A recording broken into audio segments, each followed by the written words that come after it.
Hey y'all, what's up?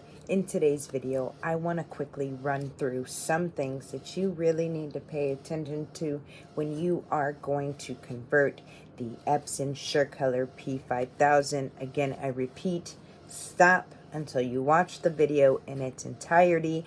There are a few things that you're going to have issues with if you don't know about firsthand. First things first, you're going to need a resetter for the ink chips. No matter where they say that they are auto reset carts, they are not. That's a pre-advertisement sale. I don't know what that means, but you're going to need an ink chip resetter.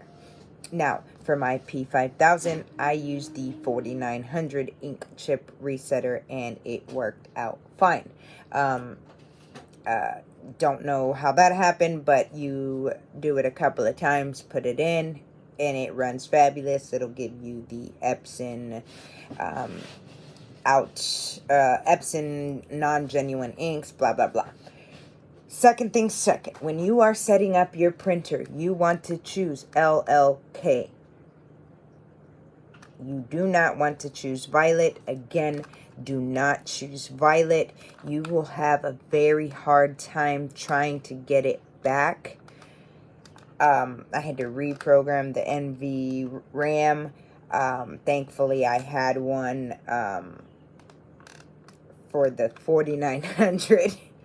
Yeah, I jumped through hoops to get this P5000 running because it wasn't possible when I did it. And now it is. So if you avoid choosing violet, you won't have a problem. If you have already chosen violet, you will have to purchase the service program and act as if you are cleaning out or replacing the ink selector, the ink tubes, all of that. You have to go through the sequence as if you're changing them, so that way the printer gives you the option to choose the color. And at that point, you will need to have the LLK chip and cart to be able to do the change. You cannot do this manually from the printer. It has to be done from the service program. Okay, but once it's done, some people have not been able to, while I have been able to do so myself, and I have helped a couple of people do so themselves. So again, I'm still helping a handful of other people, so I decided that for some reason now is when that P5000 is hitting. I've been running it almost a full year now. Unfortunately, I had blown my printhead by pushing to do the waterfall. I pushed too hard. But I do have another printhead, and I'm not sure if I'm going to revive the printer or not. We're going to see, but it is an outstanding printer. If you put the spectroproofer on it, it is outstanding, true to the color. But again, you're going to need the ink chip resetter. You're going to need to choose LLK instead of violet. Again, this is real important here, okay? Because this will not, you will have to find service cleaner carts from Epson, and they're non-existent. So please heed the warnings and don't do it. You're not going to be able to print with violet, just like you're not able to print in matte black with any other printer. So please listen. I've been there, done that. My sequence, starting from the green over. I have in the green cart cyan, magenta in the LLK, yellow in the yellow, black in the light cyan, white in the very light magenta, and orange.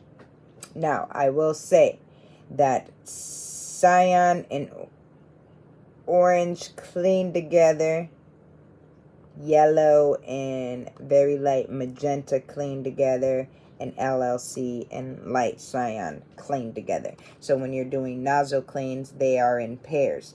That's how I set it up, and I didn't have any clog whatsoever. What took out the printer was horrible inks, and I'll reiterate, from Kingdom DTF. I let them sit in there way too long before removing them. Unfortunately, I had to remove my print head, and you guys know I'm a fan of Windex, and not even Windex will unclog that printer. So I went to do the waterfall.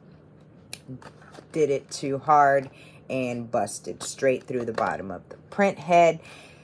Got a new print head, put it on, not printing color, but it is doing a clean, so I just pushed it to the side because I have another project I'm working on. But again, this is the ink sequence, and in Acro Rip 10 or 11, you can run the P5000.